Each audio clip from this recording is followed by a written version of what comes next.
me surpreende. Jesus Cristo, Cristo Salvador, meu Brasil, meu Brasil, a lugar do céu está nos olhar, meu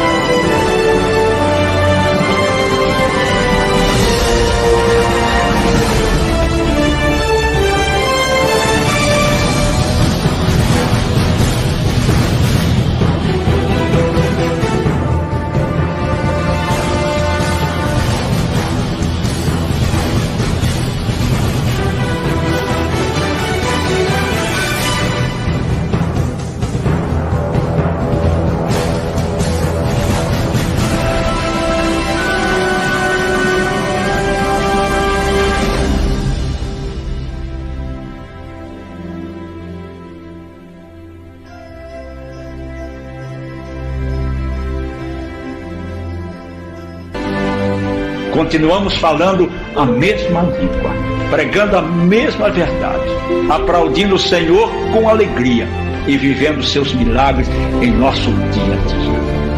A igreja crescendo e se espalhando por toda a nação.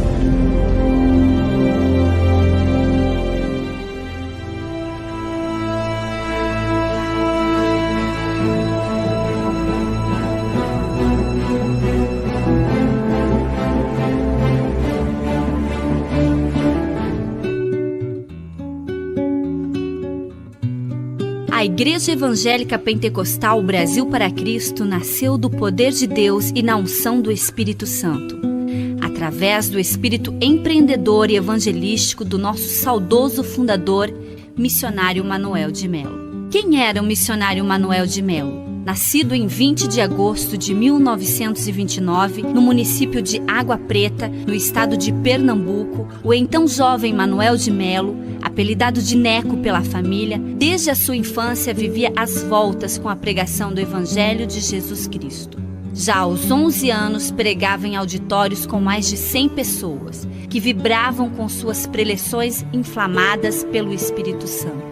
Sabia, desde a infância, que Deus tinha um plano em sua vida e em 1947 partiu para São Paulo, certo de que a cidade grande lhe traria maiores condições de concretizar aquilo que o Senhor lhe determinava. Sofreu muito pela falta de conhecimento da cidade, mas Deus preparou as pessoas certas para formar seu círculo de amizades. Através desses amigos, foi apresentado na Igreja Evangélica Assembleia de Deus, onde foi consagrado diácono. Manuel de Melo trabalhava durante o dia como mestre de obras e à noite pregava em todas as igrejas para as quais era convidado. No ano de 1952, recebeu um grande milagre em sua vida. Após ser acometido de uma paralisia intestinal e desenganado pelos médicos, foi ungido com óleo e curado em nome de Jesus. Já conhecido como pregador, Manuel de Melo recebeu o convite para fazer parte do trabalho de evangelização dos missionários americanos no Brasil, a Cruzada Nacional de Evangelização, dirigida pelo reverendo Harold Williams, da Igreja do Evangelho Quadrangular nos Estados Unidos. A vida do missionário Manuel de Melo se baseou na incansável busca do plano de Deus em sua vida, sobre a qual teve conhecimento desde a sua infância. Em 1955, deu o grande passo para a concretização deste plano, ao iniciar um grande movimento de avivamento espiritual no Brasil, que tinha como objetivo evangelizar e levar a salvação, a libertação e a cura em nome de nosso Senhor Jesus Cristo a todas as criaturas. Igreja de Jesus Betel foi o nome como se tornou conhecido esse movimento no início.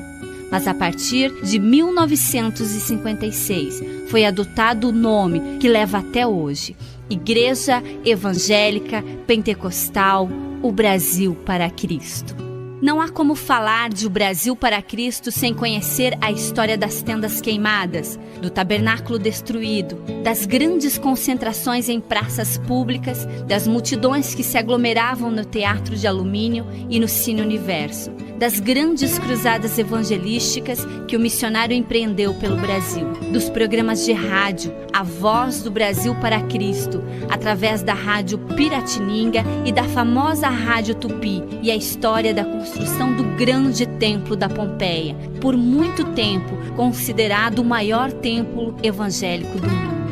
Atraídas pelo carisma do pregador, milhares de pessoas se deslocavam para onde quer que o pregador estivesse, para ouvir as suas pregações inflamadas e cheias do Espírito Santo.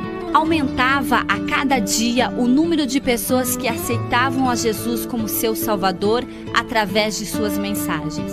Incontáveis eram testemunhos de graças recebidas e curas alcançadas nessas campanhas evangelísticas que o missionário levou para outros estados brasileiros, sempre com a mesma repercussão. Muitos pastores em todo o Brasil procuravam o missionário Manuel de Melo para se unir a ele, assim como suas igrejas. A exemplo do também saudoso pastor Olavo Nunes, do Rio Grande do Sul, que veio a se tornar um grande expoente de nossa obra. Dessa maneira, a obra se expandiu por todo o Brasil. Mas crescer tem um preço, e a fama adquirida pelo missionário Manuel de Melo, assim como o enorme crescimento evangélico por ele provocado no país, não agradou a muitos. Começaram as perseguições. Tendas foram queimadas e reduzidas a cinzas. Depois, foi a vez do tabernáculo construído na Avenida Álvaro Ramos, que foi destruído a mando do prefeito da capital de São Paulo, pressionado pelo clero católico, que empreendeu uma verdadeira campanha difamatória contra o missionário. Por conta disso, o missionário Manuel de Melo foi preso 27 vezes, com acusações de charlatanismo, de curanderismo e também por denunciar em fóruns internacionais a prática da tortura do regime militar brasileiro. Mas o povo de Deus se levantava a cada uma dessas prisões, em defesa do seu líder, e os inimigos não obtiveram vitória em suas empreitadas. Nem mesmo quando as infâmias e as mentiras se tornavam alvo da imprensa falada e escrita da época. O missionário nunca foi condenado, ao contrário do que os seus opositores queriam.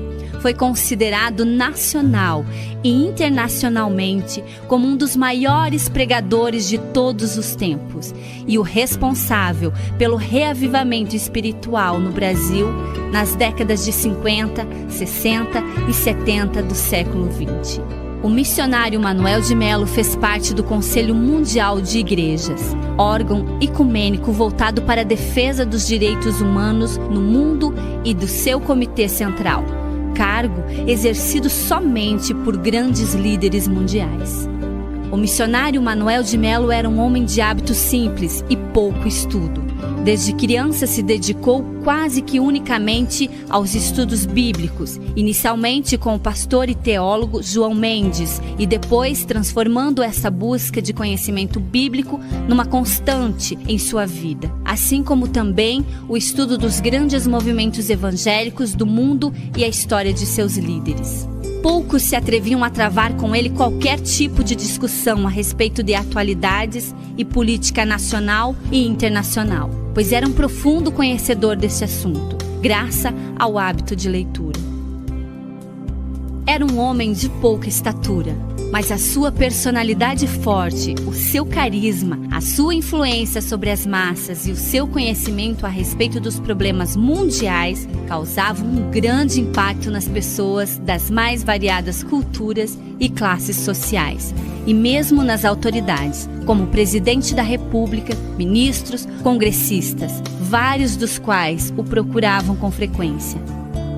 Com muitos deles mantinha relação de amizade, como o presidente Juscelino Kubitschek. No mundo todo foi recebido por diversas autoridades, como o presidente americano Jimmy Carter. O missionário pregou em dezenas de países e teve seu nome e seu ministério no Brasil noticiado, e também pelas redes de televisão americana, inglesa, suecas e alemãs. pelo jornal americano The New York Times e pelo francês Le Monde, entre outros, e pela revista brasileira Veja, que pela primeira vez trouxe na sua foto de capa um ministro evangélico, o missionário Manuel de Melo. Seu nome e sua obra foram citados em várias obras literárias, inclusive na conceituada enciclopédia Delta Larousse. O missionário teve sempre a seu lado o apoio da família, sua esposa Ruth, companheira e cofundadora de nossa obra, seu filho primogênito evangelista Boaz Alberto de Melo, sua nora Valéria e sua neta Vanessa, e seu filho pastor Paulo Lutero de Melo, sua nora Cibele e seus netos Paulo e Fernanda. Em 5 de maio de 1990, resolveu Deus recolher para si este grande servo. Autoridades civis e eclesiásticas de todos os lugares, inclusive da Igreja Católica, manifestaram seu respeito e grande apreço por ele. A Igreja Evangélica Pentecostal Brasil para Cristo segue na mesma visão e com o mesmo objetivo de ganhar o Brasil e o mundo para Cristo. Hoje, contando com mais de 20 convenções estaduais, além de Conselho Nacional e diversos departamentos como a JUBRAC, Juventude Unida do Brasil para Cristo, a UFEBRAC, União Feminina do Brasil para Cristo, UMASBRAC, União Masculina do Brasil para Cristo, a MENIBRAC, Meninada do Brasil para Cristo, e a Missão Desafio, que envia e mantém missionários que evangelizam no exterior. Nossa obra conta também com as escolas e institutos bíblicos, trabalhos de assistência social e centros de recuperação de viciados, traduzindo de forma concreta a verdadeira fé em Cristo Jesus.